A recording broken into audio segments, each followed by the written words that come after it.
Acerca del poder de la memoria, estoy hablando sobre cómo ganar el corazón de tus hijos. No he podido conseguir estos libros y hemos llegado el día de hoy con 5. Los pedí aquí en México y me dijeron: pastor, todo lo que tenemos es esto. La librería, ¿cómo se llama? Maranata. Dijo: pero le vamos a conseguir más. Ya no alcanza. Hablé con Estados Unidos para que los mandaran, porque son de Whitaker, ellos lo publican. Y el otro libro apenas llegaron 2 ayer, de Somos Uno para matrimonios. Ayer tenía algo en mi corazón para predicar y les dije a los matrimonios: voy a predicar esto. Pero cuando terminó, muchas familias se acercaron a hablarme de temas de hijos. Y yo dije: tengo que irme a otro. Y anoche, mientras oraba, el Señor me dijo: no, esto es cómo ganar el corazón de tus hijos. Porque hay muchas familias en las iglesias con una incógnita. Cuando dices: es salvo tú y serás salvo tú y tu casa, dice: pero mis hijos no están, pero mis hijos no quieren venir. Y es algo que estamos sembrando. Hace un rato el hermano que me antecedió, él decía que todo lo que tú quieres cosechar tienes que sembrar. Y si tú quieres cosechar hijos que amen a Dios, tú tienes que aprender a amar a Dios y cumplir su voluntad. Para mí, uno de los capítulos más importantes de la Biblia es Josué capítulo 1, 8 en adelante. No solamente el mira que te mando que te esfuerces, sino que dice: pon por obra este libro de la ley y todo lo que hagas te irá bien. Y quizás estamos fallando en algo y nosotros necesitamos entender que si no está pasando lo que queremos que pase, es porque estamos sembrando equivocadamente. Un buen amigo nuestro que camina con nosotros en diferentes partes del mundo en temas de familia es el doctor Sixto Porras. Y él dijo una frase: la familia genera recuerdos. Viva de tal manera que al pasar los años sus hijos quieran traer a la memoria esos recuerdos. Crea recuerdos en la memoria de tus hijos intencional, para que cuando ellos se vayan quieran regresar. Los hijos quieren salir de casa. Muchas veces se confunden en el caminar por la gente que los rodea, por el sistema que los rodea, los envuelve. Y ellos quieren irse de casa. Qué pena en Estados Unidos que los padres preparan a sus hijos para que se vayan. Y a los 18 años ya los largaron, esa es la palabra. Y ellos se van a buscar un lugar lejos de sus hijos. Antes era la Florida, ahora es Ecuador. Llegan miles de americanos. Tenemos en la ciudad en este momento ya más de 15,000 matrimonios americanos viejitos. Como diciendo: en la Florida todavía estábamos cerca de ellos. Queremos estar más lejos. Y mueren allá y tienen hijos acá. Pero las familias latinas nos gusta que nuestra familia esté cerca de nosotros. Crea tradiciones a propósito, no las tradiciones de los abuelos. Debemos aprender a crear tradiciones en nuestra casa. Se cuenta de una tradición que una hija pequeña en casa le pregunta a la mamá: mamá, ¿por qué todo el mundo en Navidad come pavo? No sé qué comen aquí en Navidad. Pavo también como nosotros, que otros comen chancho. Nosotros también comemos el pavo en Navidad. Y esta chica le dice: todo el mundo come pavo y nosotros comemos pescado. ¿Y por qué pescado sin la cabeza y sin la cola? Dice la mamá: no sé, pero es nuestra tradición, hija. Pero pregúntale a tu abuela. Entonces fue donde la abuela: abuela, ¿por qué nosotros comemos pescado y tiene que ser sin cabeza y sin cola? Ah, pues es tan lindo, dice la abuelita, que nos sentemos a comer pescado en la mesa. Eso sí, hija, tiene que ser sin cabeza y sin cola. ¿Y por qué? Ah, no sé, pregúntale a tu bisabuela que estaba viva. Así que fue donde la bisabuela y le dice: mire, abuelita, le dice con todo cariño, quiero saber por qué nosotros comemos pescado. Ah, pues hija, éramos bien pobres y cada Navidad lo único que conseguíamos era un pescado. Pero ¿por qué tiene que ser sin cabeza y sin cola? Porque éramos pobres y el sartén era pequeño y no entraba el pescado. Miren, muchas de las tradiciones vienen así. Y nosotros no sabemos por qué y la hacemos. Cuando vamos caminando en el mundo, nos damos cuenta, por ejemplo, que muchas familias dicen, esta casa ha sido tradicional. Estoy hablando de iglesia. Nuestros padres han sido esto. Nosotros somos esto. Nuestros hijos morirán siendo esto. Una tradición que no busca y no entiende por qué. Simplemente esto es lo que somos. Y pasamos tradiciones muchas veces equivocadas hacia nuestros hijos. Por ejemplo, nosotros crecimos que la letra con sangre entra y nos azotaron duro. A nuestros hijos ya no les damos porque nos dimos cuenta que no era bueno. O quizás llegamos algunos a darles. Pero nos dimos cuenta que no era bueno y que teníamos que hacer cambios. Una de las parábolas más conocidas de Jesús es la del hijo pródigo. Y tiene tantas y profundas enseñanzas que no podemos siquiera pasar por alto. Y yo quiero hablar de esta historia. Dice Lucas capítulo 15, versículo 11. También dijo, un hombre tenía 2 hijos y el menor de ellos dijo a su padre, Padre, dame la parte de los bienes que me corresponde. Y le repartió los bienes. No muchos días después, juntándolo todo, el hijo menor se fue lejos a una provincia apartada. Y allí desperdició sus bienes viviendo perdidamente. Diga conmigo, viviendo perdidamente. Y cuando todo lo hubo malgastado, vino una gran hambre en aquella provincia y comenzó a faltarle. Y fue y se arrimó a uno de los ciudadanos de aquella tierra, el cual le envió a su hacienda para que apacentase cerdos. Y deseaba llenar su vientre de algarrobas que comían los cerdos, pero nadie le daba. Versículo 17. Y volviendo en sí. ¿Sabe que el pecado le vuelve loco a la gente? Por eso es que este muchacho estaba fuera de sí. Y volviendo en sí, recordó. Y ese es el punto, porque cuando hablamos de esta historia, hablamos de papá Dios con nosotros. Es decir, que papá Dios también tiene hijos que se le van. Y a veces los padres nosotros decimos, pero ¿qué hemos hecho para merecer esto? Si papá Dios también tiene hijos que se le han ido. Porque esta es la historia de papá Dios. Pero dice, y volviendo en sí, ¿por qué volvió? Porque volvió en sí porque había estado en el pecado, pero recordó. ¿Y por qué recordó? Porque alguien había sembrado recuerdos. Sembremos recuerdos a propósito. Y dice, y recordó, ¿cuántos jornaleros en casa de mi padre tienen abundancia? El joven sabía esto. Y yo aquí perezco de hambre.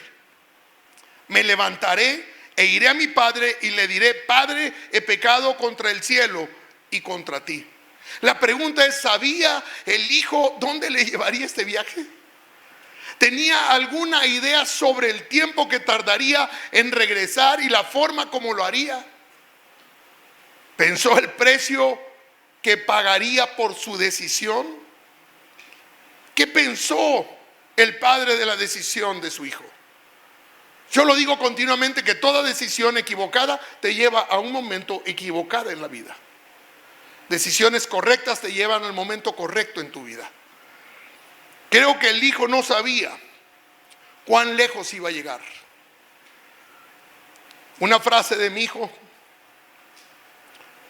dice, el pecado te lleva más lejos de donde deseas llegar, te toma más tiempo del que pensabas y te cuesta más de lo que puedes pagar. El pecado te lleva lejos. No pensabas que podías llegar a ese nivel. Una mirada, una sonrisa. A veces cuando estoy comiendo en algún restaurante algo, miro a una persona o veo una mujer, se sonríe y yo ya cambié la vista a otro lado.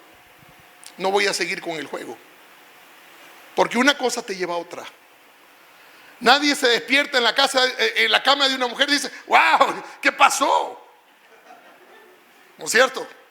Algo te llevó allá. Sabía David, cuando se quedó y no fue a la guerra y miró por esa terraza, ¿en dónde terminaría el tema? La miró. Hay muchos nombres, solo la miré, pastor. Mejor no la mires. Alguien dice en la palabra, hice pacto con mis ojos para no mirar a las jóvenes. Porque una mirada te lleva más allá. Y no sabes qué tiempo te va a costar salir y cuánto te va a costar. Pierden las familias, pierden hijos, pierden herencia, pierden todo. Y David una cosa le llevó a otra y lo otro a la otra y termina matando a su fiel amigo Urías. El reclamo es: tú tenías muchas y él tenía pocas, y no te hizo bien que el Señor te había dado esto. Aún Dios te hubiera dado más, le dice el profeta, pero tenías que agarrarte esa una. Es que la miré, la deseé. Él no lo sabía. ¿Cuántos no saben a dónde nos lleva el pecado? Yo crecí sin padre. Mi padre murió cuando yo tenía 2 años. Estábamos en la iglesia, pasaron los años. Me alejé del Señor a los 15 años, no quería volver, ya no quería ir. Mi mamá ya no nos podía obligar a mi hermano mayor, al segundo, y yo que era el tercero. A mi hermano mayor fue el que se rebeló y nosotros solamente fuimos en la ola. Pero ellos siguieron estudiando y yo ya no quise estudiar. Me puse, no vago, sino que me gustaba andar con los amigos en las haciendas y eso y no tenía ni Dios ni ley. Entonces dejé de ir a la iglesia. Aprendí. En mi mente de joven pensé que hombría se trataba de lo que los hombres hablaban en el mundo, de tener muchas mujeres o de tomar más trago que los demás, de golpear primero, y aprendí todas esas cosas en la calle. Y mi mamá a veces nos decía, ayudaba: hay cosas que no debemos decir en casa, madres y padres, a nuestros hijos. Mami era cristiana, pero decía: ay, tu papá era terrible, tu papá era un bailarín. Eso sí era ojo loco. Andaba que miraba a las muchachas y era un bailarín y le gustaba la bebida. Eso sí era un muy buen puñete. ¿Qué queríamos ser nosotros? Y para llegar a ese nivel había que ver a esos hombres para imitarlos. Llegué así, me casé, tuve hijos y todavía estaba en el sistema del mundo, porque siempre he estado en el mundo, ¿verdad? A veces dicen, cuando viene gente nueva, dice: yo estaba en el mundo. ¿Y dónde está ahora? En Marte, ¿dónde se fue? Aquí en el sistema, no en la vida espiritual, sino en la vida de la carne, de todos los días. Y entonces comencé a entrenar a mi hijo en eso. Hijo, es que un día vas a tener que beber bien. Y acuérdate que en la escuela no te dejes, el primero que te mire mal, dale un puñete primero, porque el que pega primero pega 2 veces. Es que nosotros somos agresivos, tu abuela era así, yo soy así. Entonces estás entrenando al niño. La Biblia dice: instruye al niño en su camino, y aun cuando fuere viejo, no se apartará de él. Y en esa locura anduve durante muchos años. Javier estaba creciendo en casa y yo lo estaba entrenando para que un día dé un fruto. Aprendí luego en la iglesia que no se es más hombre por ser menos femenino, sino por ser menos niño. Aún aprendí que la madurez no viene con los años, sino con la aceptación de responsabilidades. Y por supuesto era un irresponsable de primera al entrenar a un niño, mi único hijo, a la maldad, porque pensaba que eso era ser hombre. Yo no tenía una figura paterna, pero había oído lo que es ser un hombre, pero no un hombre conforme al corazón de Dios. Eso para mí era como muy femenino, y eso me asustaba, que mi hijo creciera con esa ideología. Yo había crecido en la iglesia, mi única religión era ser evangélico. Aun cuando me preguntaban, yo decía: soy evangélico, y la gente se reía: este tipo se parece el diablo. Y la gente sabe quién es un evangélico. Pero yo no tenía ciertos patrones establecidos en mi corazón. Volviendo al hijo pródigo, dice: y volviendo en sí, ¿cuántos jornaleros en casa de mi padre tienen abundancia de pan, y yo perezco de hambre? Me levantaré e iré a mi padre. Entonces, lo que recuerda este joven es el carácter del padre. ¿Qué recuerdan tus hijos cuando tu nombre es mencionado? Hicimos esa pregunta en un grupo de pastores allá en España, Cuando tu nombre se menciona, ¿qué piensan tus hijos? ¿Qué piensas? ¿Tu nombre es Victoria? Qué precioso nombre. Mi nieta se llama Victoria. Y es la que está predicando. 8 años ya está predicando. ¿Qué piensas, Victoria, cuando el nombre de Humberto es mencionado? Qué lindo, amor. Le dije a algunos pastores, llamen a sus hijos y pregúntenle, ¿qué piensas de mí? Es la pregunta más arriesgada que vas a hacer en tu vida. El 90% te van a dar palo. Y por misericordia, el 10% van a decir que bueno el papi. Dice, eso sí, papi, si eres buena, si me das esto, si eres bueno, papi. Uno ya está. Pero es bueno oír el corazón de los hijos.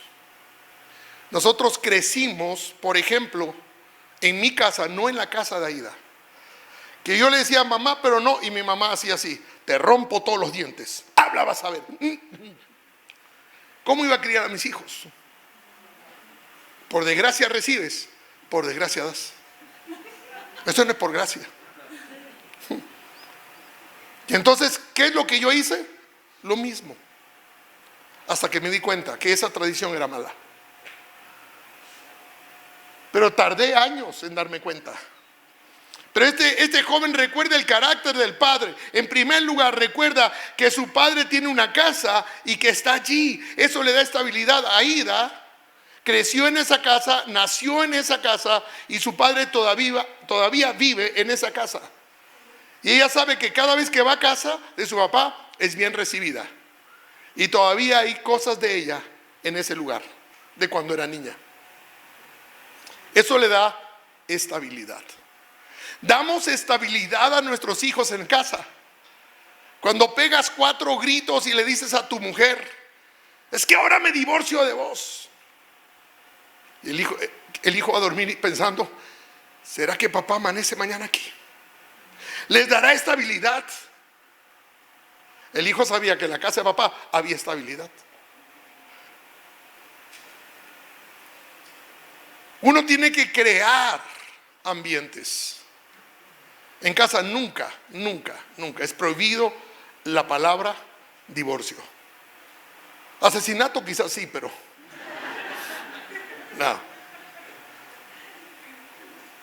no hablamos cosas así en casa. Le decía al pastor, nosotros protegimos el corazón de nuestros hijos siendo pastores. Cuando algo sucedía en la iglesia de algún amigo, algo que sucedió, protegíamos, no hablábamos. Cuando había ataques contra nosotros, porque lastimosamente solo en Ecuador hay ataques contra los pastores, ¿verdad?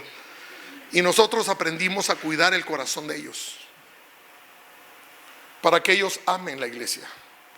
He estado en iglesias donde nos sorprende escuchar a hijos de pastores que literalmente dicen odio a estas personas de la iglesia. No quiero poner rangos de la iglesia, porque atacaban a papá. Los odio. Le pido a Dios que se vayan al infierno. Hijos que deberían estar adorando, amando la iglesia. Tenemos nosotros que crear espacios de seguridad, ambiente de seguridad. No importa que México se derrumbe por aquí o por acá, tu casa es estable y segura. No importa si otros padres votan a sus hijos, ellos saben. Y me encantó cómo Aida crió a nuestras hijas, mujeres. Las sentaba desde pequeñas, hablaba con ellas, y alguna vez recuerdo estar sentado ahí y decirle, hijas, si un día se embarazan, que es algo que no queremos fuera del matrimonio, y que no está bien,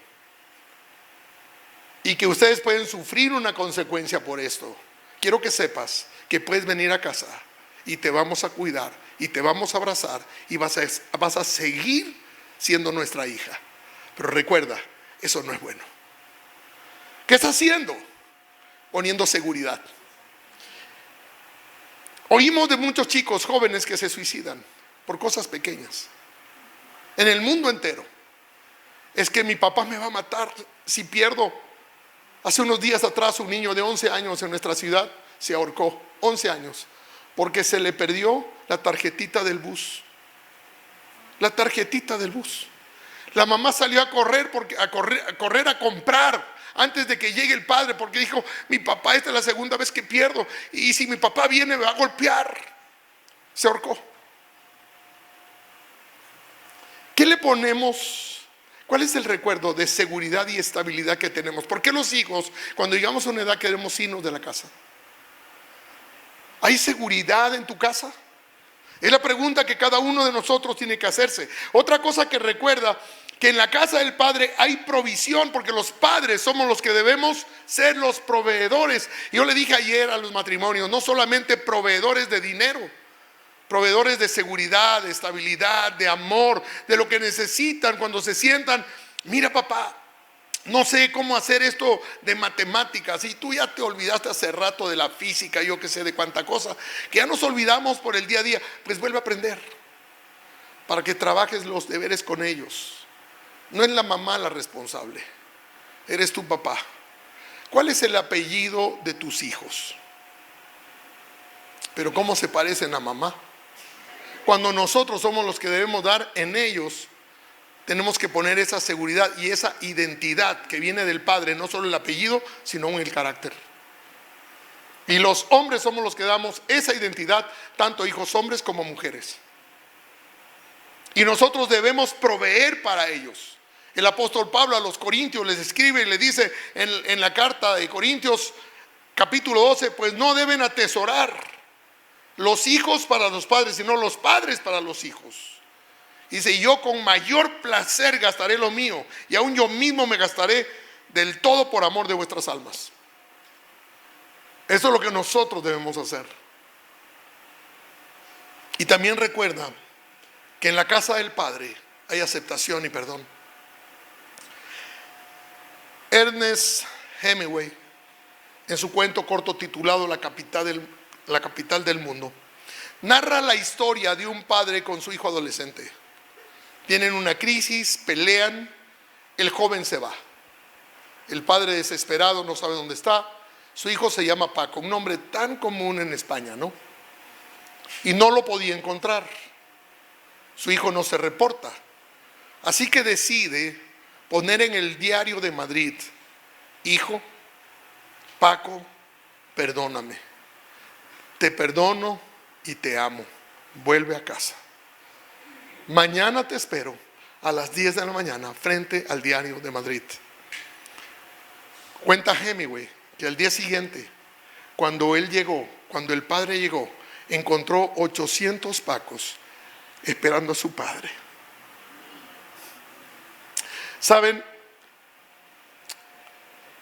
para mi gusto hay demasiados jóvenes caminando con mucho resentimiento y con mucho odio hacia su casa, sobre todo hacia sus padres.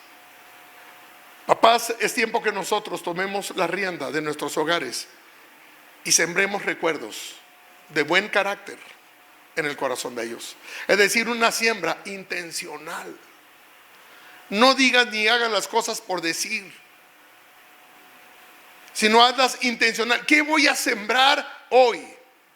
Hace un momento me recuerdo que en la casa de unos amigos, cuando yo era pequeño, el padre siempre traía unas sandías grandes y les decía a los hijos que era la chanchita y que al mediodía iban a matar la chanchita. Y todos al mediodía esperaban. Yo comí con ellos algunas veces y ponía el papá, eso lo hacía el papá, no lo hacía la mamá, la ponía en el centro y traía un gran cuchillo y todos comenzaban a gritar como un chanchito y cortaba la chancha y repartían los pedazos de sandía.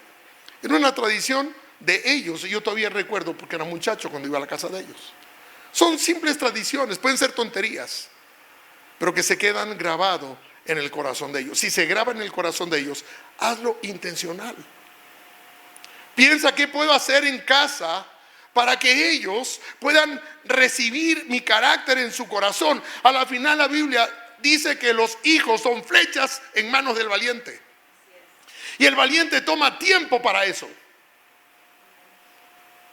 Hermano, discúlpeme lo que le voy a decir, pero muchos valientes se acobardan cuando llegan a la casa y lo único que hacen es ver la televisión. Ayer México le metió, mientras comíamos, creo que fueron 8 goles a Cuba. En nuestras casas nosotros deberíamos golearle al diablo. Esta mañana el equipo de alabanza ya le tenía 4-0 al diablo. Y le vamos a seguir metiendo más goles mientras decidamos parecernos a Cristo y transmitir ese Cristo en nosotros para que ellos puedan ver la gloria del Señor. Y eso solamente hace gente valiente que vive con propósito. Yo sé que es comodísimo llegar a la casa, estirar los pies, prender la televisión y decir: no me molesten. Llegó el logro de la casa del papá. Pero es dejar de lado todo, y aunque te mueras de gana, estar un tiempo con tu hijo o con tu hija. Mis nietas, yo estoy agradecido con Dios por los padres de mis nietas, mis yernos. Contaba ayer una historia aquí, se las cuento. Él llega a la casa con los ojos rojos. Le digo: Diego, que estás agotado, ese muchacho trabaja fuerte. Y llega a la casa de sus hijas, y a sus hijas les encantan los camping. Y claro, no pueden hacer camping todos los días. Y vivían en esa época en un departamento. Ahora ya viven en su casa, frente a la nuestra, con un gran llano. Pero en esa época vivían en un departamento. No tenían espacio, así que armaban la carpa en la sala, movían todos los muebles y armaban la gran carpa ahí. Iban de camping. Y entonces era común, yo llegaba, miraba esa carpa y veía los pies de mi yerno que le salían para afuera. Y las chiquitas gritando adentro: el abuelo, y salían corriendo, pero los pies de él no se movían. Lo jalaba y estaba dormido. Había llegado de su trabajo y se metía a jugar. Y normalmente salía con cositas en la cabeza, porque a las hijas les encanta jugar así, ¿no? Con la muñeca, y la cabeza de papá es la muñeca. Y le ponen todo lo que pueden poner. Un día mi yerno salió, estaba corriendo con algunas cosas, todo el mundo a trabajar, las niñas a la escuela. Él estaba peinando a sus hijas, mi hija se vestía, corrían, todo el mundo corrió. Mi yerno fue para la oficina, cogió unos papeles, se fue para el banco y estuvo tramitando toda la mañana unos préstamos que necesitaba para la empresa. Regresó al mediodía y le dijo a la secretaria: al final nos dieron el crédito. Qué bueno, le dice: ingeniero, ¿qué hace con esos lacitos en el pelo? Estaba lleno de lacitos rosados, y así fue al banco. Pero ese es tiempo. ¿Ustedes creen que sus hijas se olvidarán? Hace poco Victoria predicaba en la iglesia, hace 3 semanas atrás o 4 semanas atrás. La hicimos predicar con nosotros, sentada al lado nuestro. Y ella dijo algo: una de las cosas que me emocionan y me encantan es el día que papá nos lleva a cenar, una por una. Es el día mío con mi papá. Y ese es el día que tenemos una cita con él, dijo ella, hablando de qué recuerda ella en el corazón. Y se da la vuelta y le dice: ¿y ustedes, papás, tienen citas con sus hijas para que ellas los recuerden con amor? 8 años. Los hombres callados pensando: quizás nunca lo hice. Abraza tú a tu hija, llévala a comer, sal con ella, siembra recuerdos. Cuando venga el patán, lo va a comparar contigo, y si no te iguala, lo deja de lado. Pero si nunca la abrazas y él abraza, él la va a abrazar con un mal sentido, porque él no va a buscar otra cosa que aprovecharse de ella. Siembra recuerdo en el corazón de tus hijos. ¿Quién es papá? ¿Quién es mamá? ¿Y sabe lo que recuerda este joven? Que en la casa de papá hay gozo. ¿Qué hubiera pasado si se encontraba con el hermano mayor, el amargado ese? Se le hubiera acabado la fiesta. Dice: en la casa de mi papá hay alegría, hay gozo. ¿Qué estoy haciendo acá? Es decir, mi papá no es un amargado. Y ni bien lo ve cuando llega cabizbajo, agachado. ¿Cómo sé que llegó así? Porque dice que su papá lo abrazó y lo besó en el cuello. No le iba a levantar: levante, mi hijito, la cabeza para besarle acá abajo. Sino que venía agachado y su papá lo abrazó y lo besó sobre el cuello. Dice: hoy mi hijo que estaba muerto ha vuelto a vivir. Vamos a hacer una fiesta. Y maten lo mejor que tengo. Pónganle un buen anillo a este muchacho y vístanlo con buena vestidura y denle un buen calzado. Que hoy hay fiesta en esta casa. ¿Hay fiesta en tu casa? Una de las cosas que nosotros hemos sembrado en nuestra casa es que cada sábado, hermanos, no importa lo que haya, los sábados es un día para nosotros. Y llegan todos a comer y yo cocino. Hermanos, les voy a decir una cosa: si no te preparas para hacer algo bueno según el don que Dios te ha dado, ellos no van a recordar. Y si haces comida mala, siempre recordarán: uy, en la casa de mi papá se comía pésimo. Es más, cuando nos invitábamos, no íbamos. Pero cuando hay buena comida que supera los restaurantes, ellos no quieren saber de otra invitación que comer en casa de papá. Y yo me he forzado por eso. Y entonces trato de hacer lo que a todos les gusta. Y disfrutan. Y los nietos corren. Y llegan, abuelo, ¿hiciste lo que me gusta? Ahí está. La otra, ¿hiciste? Ahí está. Entonces, ¿qué quieren? ¿Dónde quieren estar el sábado? En casa del abuelo. Pero la tradición de los pancakes que comía Aida, los aprendí yo a hacer. Para que ella se siguiera sintiendo en casa de papá. Y yo le hacía los pancakes. Cuando mis hijas iban creciendo, me sentaba a cocinar con ellas. Y hacía cosas, y me recuerdo Rosana salir con su batita de levantarse y con su libretita, estaba chiquita. Y comenzaba a anotar, yo orgulloso de mi hija, y anotando todo. Mi hija, le digo, un día entonces, con esas recetas vas a cocinar a tu esposo. Me decía, no papi, se lo voy a dar para que lo haga. Y así sucedió. Así sucedió. Mi yerno es el que hace los pancakes ahora. Y nadie en la casa ni yo le superan.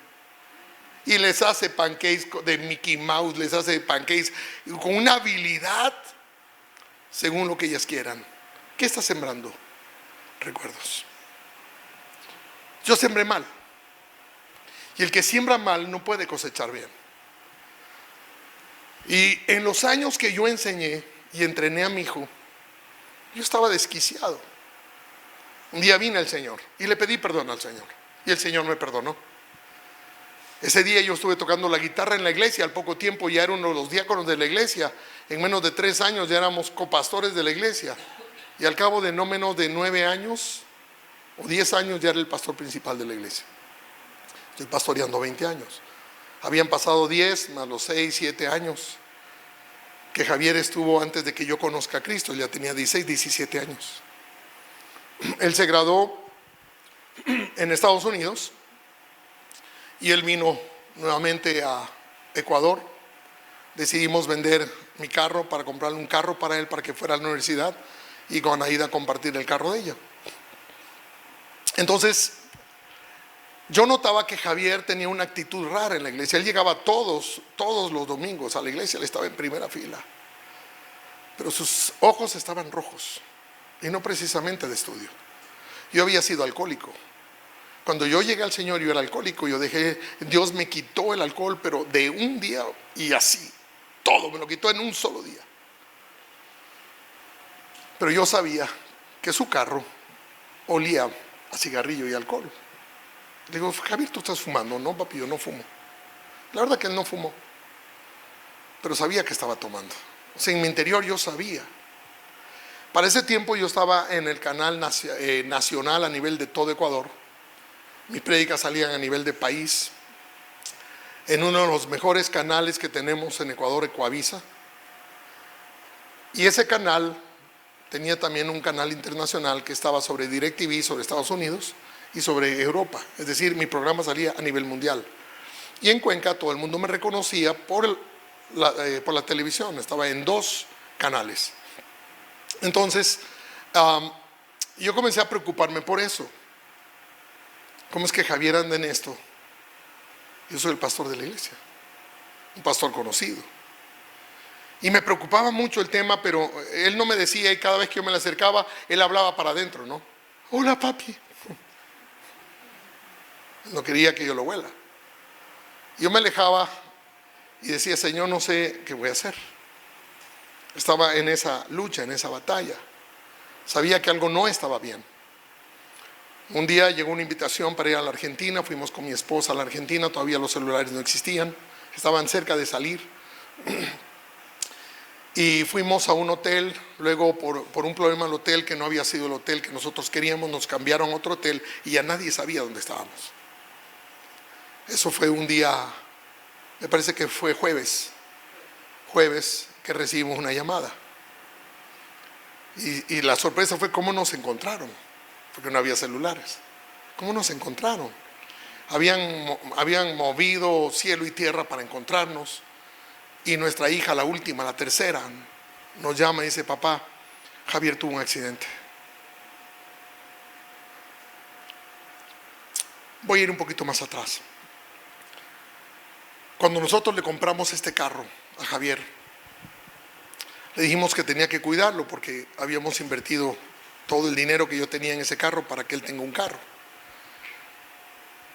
Y una madrugada me llaman por teléfono para decirme que Javier ha tenido un accidente muy fuerte, que está vivo pero que creen que la espalda está rota. Era un domingo 2 de la mañana, que nosotros a las 6 de la mañana ya estamos listos para salir a la iglesia porque tenemos 3 servicios en nuestra iglesia en la mañana.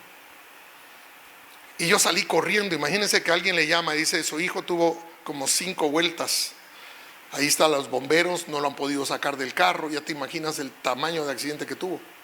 Y cuando llegamos encontramos un carro aplastado por todo lado y a Javier adentro. Y yo bajé, la primera cosa que grité fue: hijo, hijo, pero un grito. Porque al ver el carro dije: este se murió. Y cuando me acerco, los bomberos me cogen, dice: señor, no puede acercarse, estamos cortando con sierra el carro.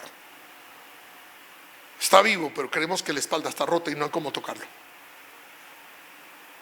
Y yo sabía lo que me estaban diciendo: si está rota la espalda, va a quedar paralítico. Lo sacaron del carro. Yo estaba preocupado, pero lo vi en paz. Lo tendieron en la esta. Los médicos lo tocaron y dice: aparentemente no está rota la espalda. Lo llevaron en ambulancia. Hermano de Aida, que es médico, uno de los mejores médicos de Cuenca, fue con él, ya había llegado. Al día siguiente yo le pregunté, yo tuve que ir a la iglesia a predicar, y este es mi lema: un pastor debe estar en la iglesia predicando y dejar a los médicos allá, porque ellos hacen su trabajo y Dios hace su trabajo y nosotros hacemos nuestro trabajo. Pero en la clínica no hago nada, sino que vengo a alabar al Señor y a creer y confiar en su palabra. Hablé con mi cuñado y le dije: mira, yo quiero que me seas sincero. Javier tenía alcohol, y él me dijo: no, pero lo cubrió. Sí, estaba bebido. Prácticamente en una línea recta se viró. Luego fuimos a Argentina. El día que salimos para Argentina, él ya no tenía carro. Habíamos vuelto a comprar un carro para Ida, y ese día habíamos acabado de comprar un bonito carro, y Javier nos pide, dice: papá, ya que se van, présteme el carro de mamá. Dije: bueno, úsalo. Había pasado ya un buen tiempo del accidente, pero veníamos luchando con el tema del alcohol de él. No sabía la medida tampoco, no sabía. Y estábamos entonces en este hotel donde estaba hace un momento, y recibimos la llamada de mi hija Verónica. Y ella nos dice: papá, tienen que volver urgentemente a la ciudad. Tienen que volver a Ecuador. Le digo: mi hija, pero vinimos invitados para verificar el domingo. Papá, tienes que volver. Y al ratito llama el hermano de Aida, el médico, y le dice, él no te dice muchas palabras. Él no es de los médicos que, no, él no te dice. Y le dice a Aida: vuelve ahora. Ahora. Comenzamos a buscar pasajes para volver, no había. Le explicábamos, dice: señor, no hay. Teníamos que salir desde Buenos Aires a Santiago de Chile, Ecuador. Desesperados por el asunto. Javier se había dividido en 3 partes el hígado. Normalmente cuando hay un accidente de esta naturaleza, las personas mueren en el lugar del accidente por el desangre total. Es violento. Dicen los médicos que del 10% que llega vivo a la clínica, 9 se mueren mientras están haciendo los exámenes previos a la operación. Javier queda atrapado en el carro un día de lluvia, casi dicen 45 minutos bajo el carro, no podía moverse. Sus amigos huyeron. El carro queda apretado. Por esos días Javier quería usar aretes y se había puesto aretes porque andaba en rebeldía. Él quería darme la contra. No es que hoy me molesten los aretes, si quieren ponerse se ponen. Yo no me los voy a poner. Yo me acuerdo del día del diálogo con Javier: papá, me quiero poner arete. Ya, yo te pongo. Le dije: no hay problema, vamos a mi cuarto de motos. Y él me acompañó como mirando qué va a hacer.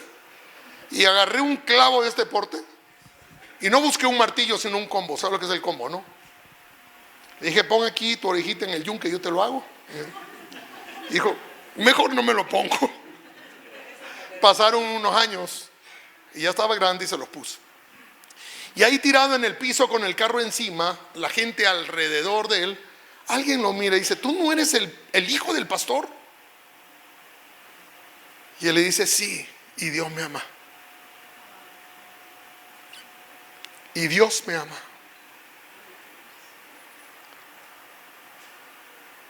Lo logran sacar, no pierde la conciencia. Llaman al hermano de Aida, el mismo hombre que llama, no sé cómo hizo. No sé cómo hizo.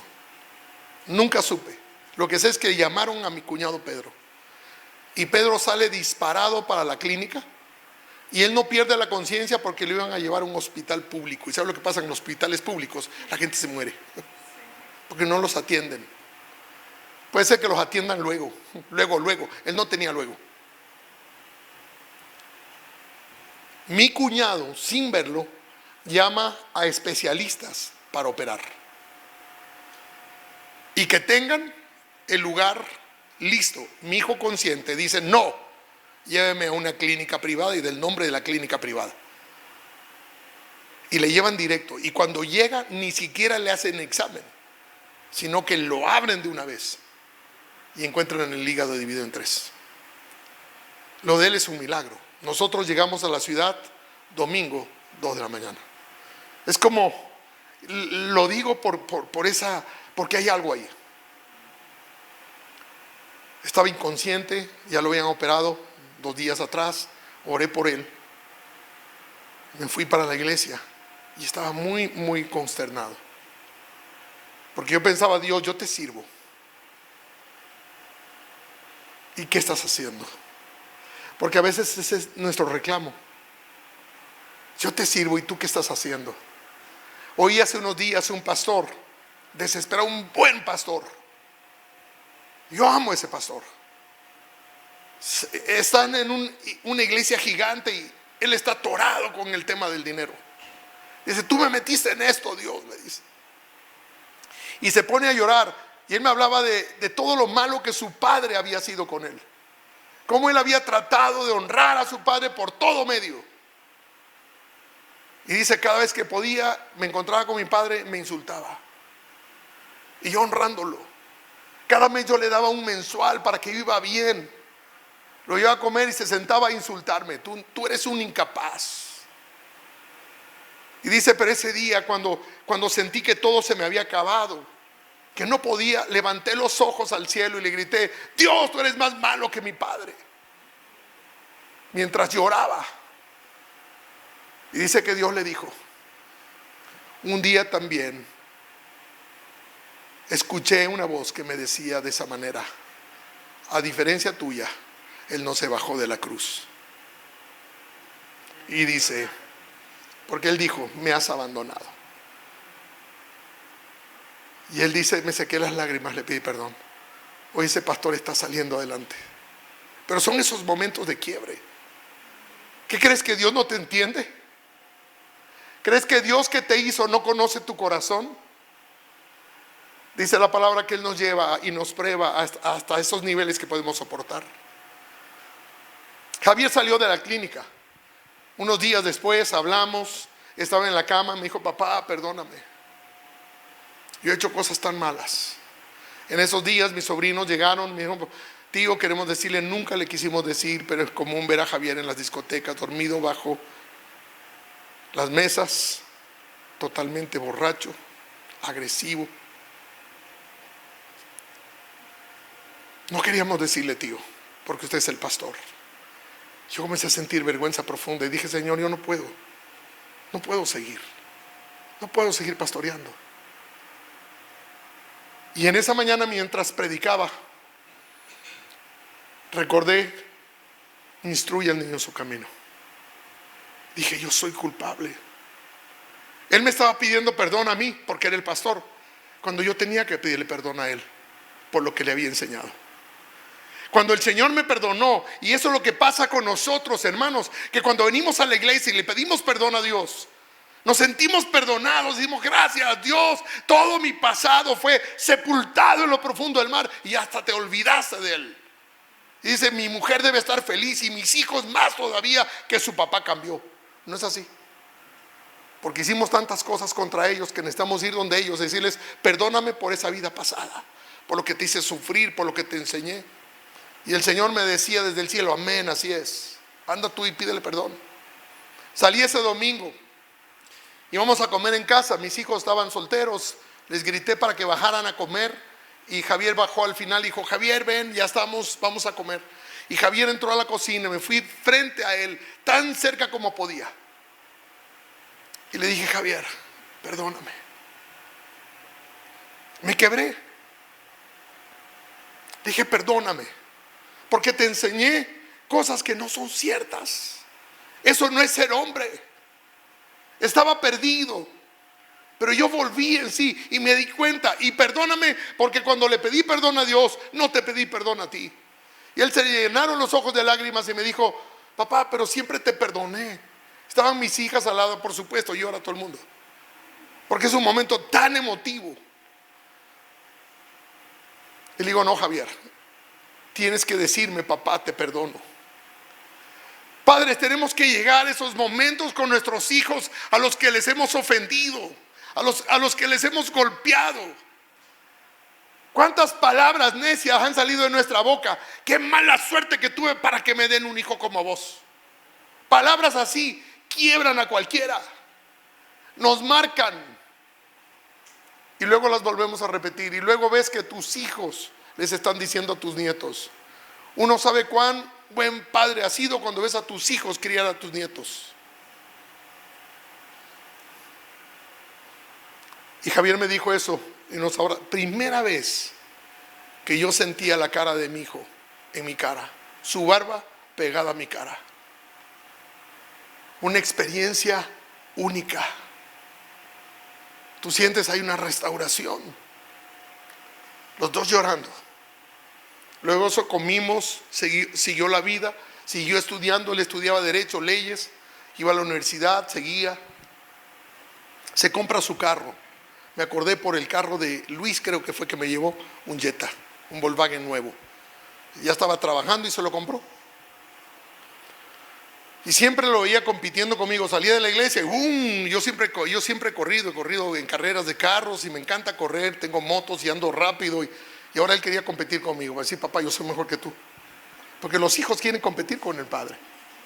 De una u otra manera. ¿No ves que quiere ser el macho alfa también él? Y está bien. Los leones no quieren pegar al león viejo. Y yo lo veía como se metía entre los carros y yo créame, lo dejaba ganar. Dice, se va a matar este. Y lo dejaba llegar y llegaba, cuando yo llegaba a la casa, él ya se había sacado la chaqueta y estaba tirado diciendo, te dejé largo. Un día, 2 de la mañana, un domingo, el teléfono suena. Y me dice el agente policía, me dieron su número, su hijo acaba de tener un accidente brutal. Salí corriendo. Aida ya no vino. Aida fue al cuarto a orar. Yo me fui y cuando llegué lo tenían sentado atrás del carro de la policía. El carro nuevo lo había hecho pedazos, no había nada en la parte baja, se había metido sobre un parterre grande, un redondel, se fue recto y dejó toditas las suspensiones, ahí quedó solo la lata del otro lado. No me miraba, tenía la cabeza agachada. Y el policía me mira y dice, ¿no es usted el pastor de la iglesia? Y la vergüenza me inundó de pies a cabeza. Y oigo la voz de Dios, un grito de Dios.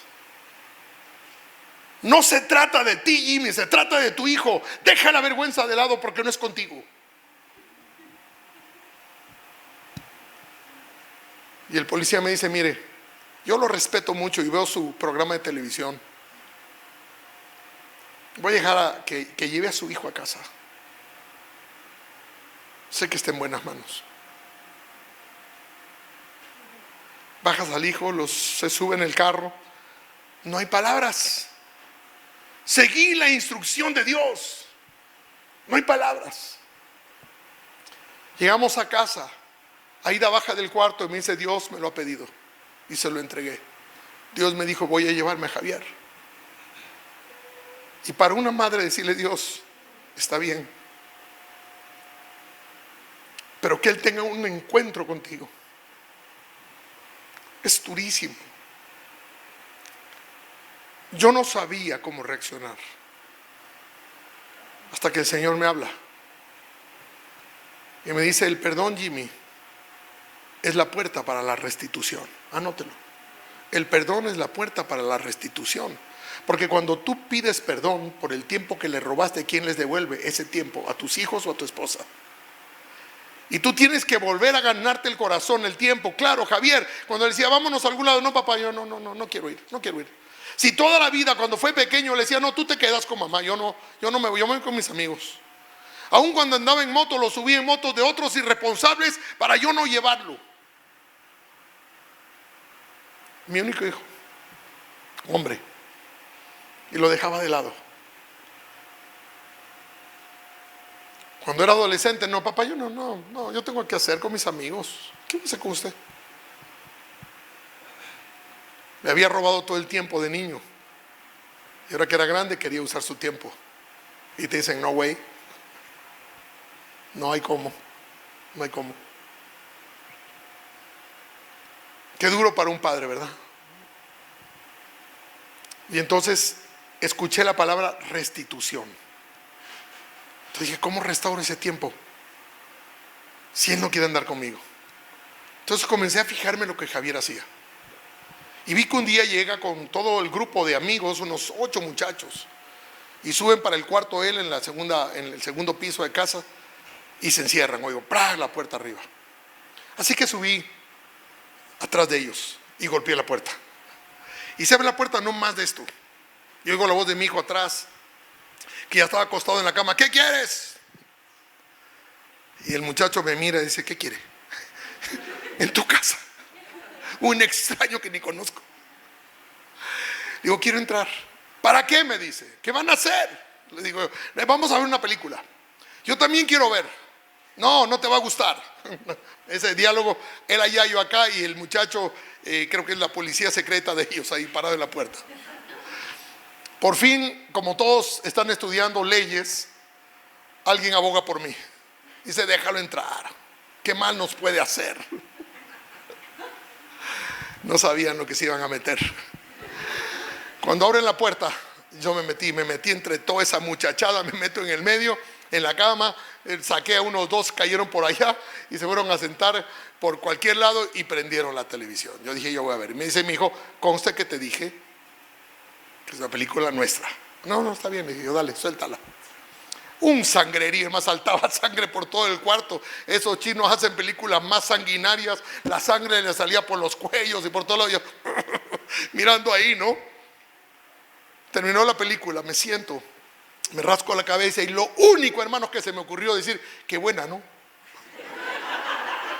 Y ellos me miran así, dices, la peor película que hemos visto. Y digo, ¿por qué la ven? Es que nos costó $1, dice ahí en la calle. Una copia de esas.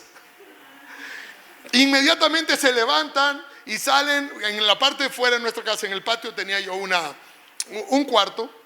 Y habíamos hecho como una salita de cine ahí. Y teníamos un retroproyector y ahí ponían películas los chicos, pero habían conectado el Nintendo. Y entonces iban a jugar Nintendo. Cuando dije, vamos a jugar Nintendo, yo me quedé y dije, ¿y ahora cómo? ¿Qué hago? Si me meto con ellos me destrozan. No puede ser. Dije, ¿qué hago? Siguiente viaje a Estados Unidos, me compré un Nintendo. Como yo sabía el juego que jugaban Mario Kart, me lo compré. Y ahí me decía, ¿qué haces? Y yo ahí estaba clavado en el Nintendo. Esos carritos me pasaban de noche mientras dormía por todo lado. Dejé de ir a la oficina para estar en el Nintendo. Pero no es porque era vicioso, sino porque quería ser vicioso.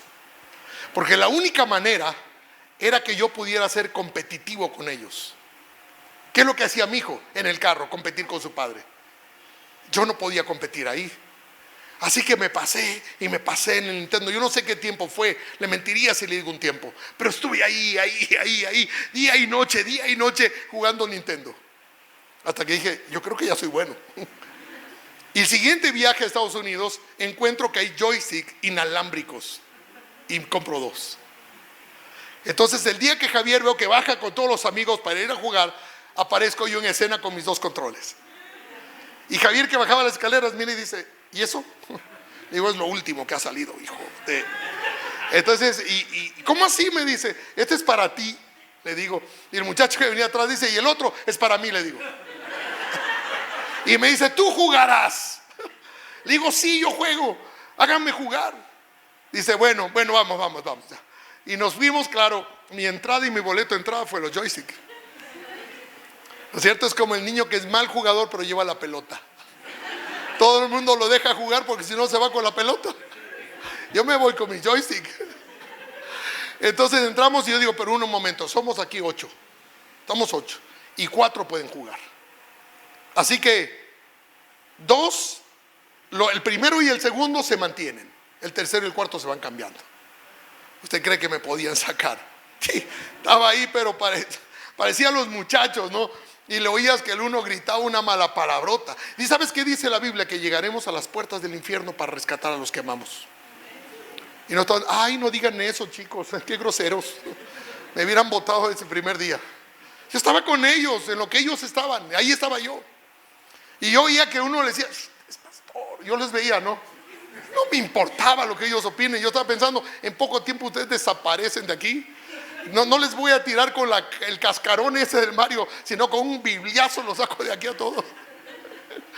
Y así que seguimos jugando. Y ya entonces Javier comenzaba a decir, hermanos, me decía, papá, ¿qué vas a hacer? Desde el cuarto de él, juguemos Nintendo, ya vamos. Y los 2 afuera.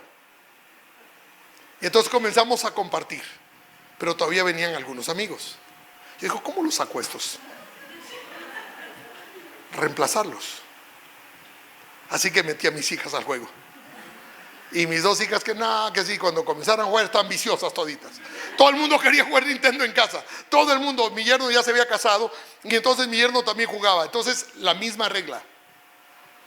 Ahora ya no importaba que me manden tercero o cuarto, pero yo estaba ahí y ellos jugaban entre ellos. Mi hija Verónica se hizo viciosa, comenzaron a batallar con él. Un buen día. Salimos de vacaciones. Javier no había venido de vacaciones mucho tiempo con nosotros. Estábamos poniendo todas las cosas, íbamos para la playa. Y Javier sale y dice, ¿dónde van? Digo, nos vamos de vacaciones. ¿Van a llevar el Nintendo? Sí. ¿Puedo ir? Vamos.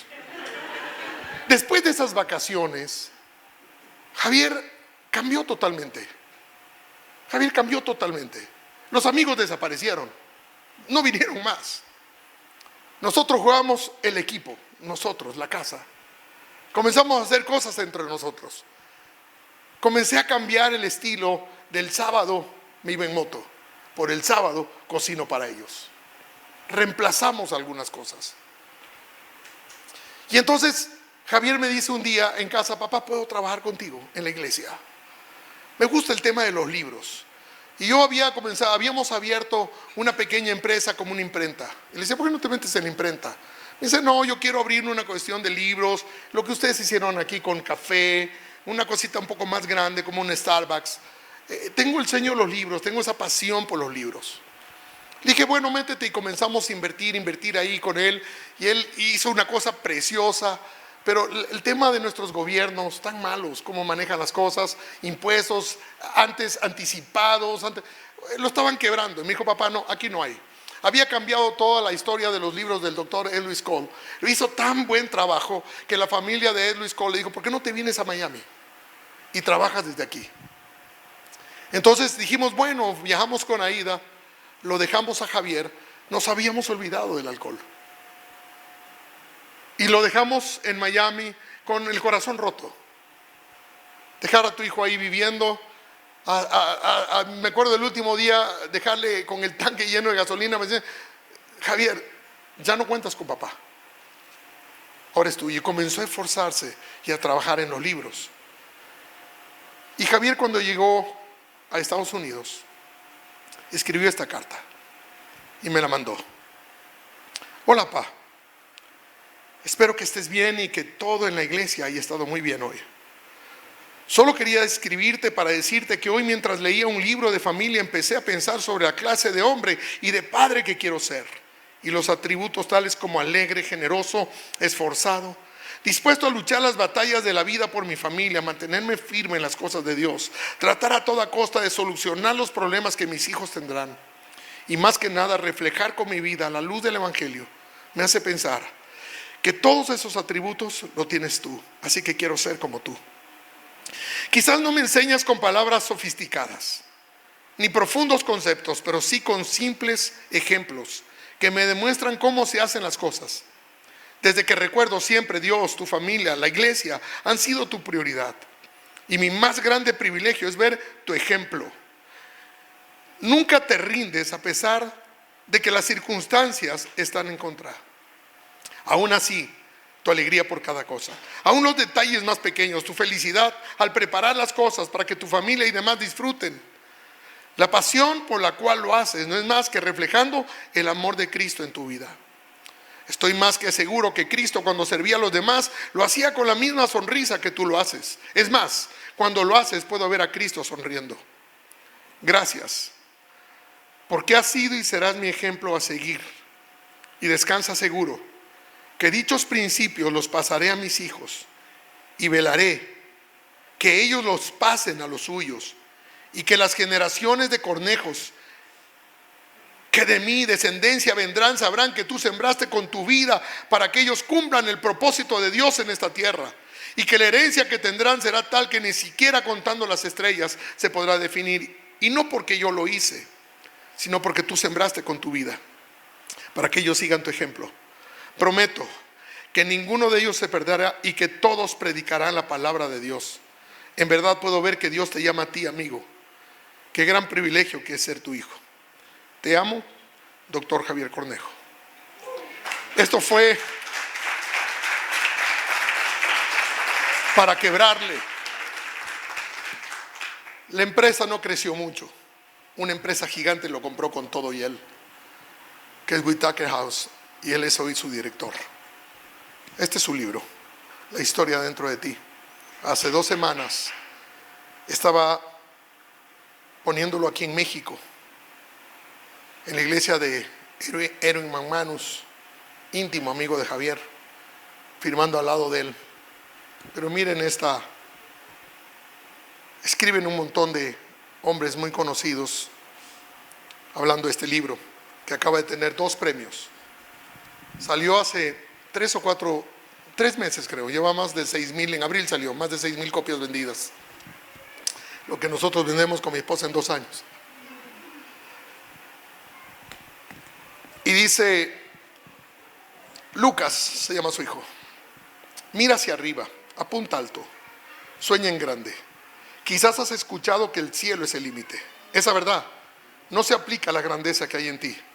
Papá estará contigo cada paso del camino para ayudarte a alcanzar cualquier cosa que tu mente y tu corazón quieran alcanzar.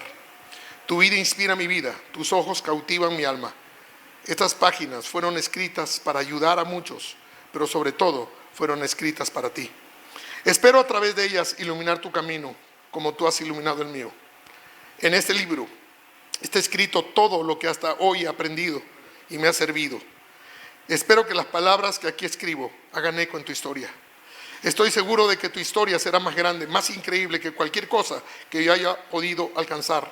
Y mi mayor logro no será lo que harás, sino en quién te convertirás.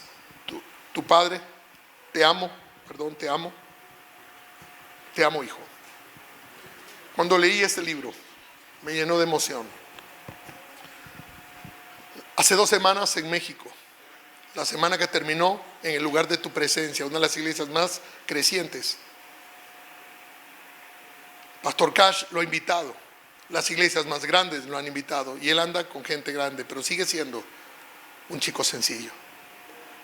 Tomó el tiempo. Padre, tómate un tiempo para ganar el corazón de tu hijo. Haz lo que a él le gusta hacer, no lo metas en tu mundo. Yo me metí en el mundo de él. El secreto no está que lo metas. ¿Cuál es el equipo de fútbol tuyo? ¿Y cuál es el equipo de fútbol de tu hijo? Más te vale dejar la camiseta que tienes para ponerte la camiseta de tu hijo y comenzar a gritar por lo que tu hijo grita.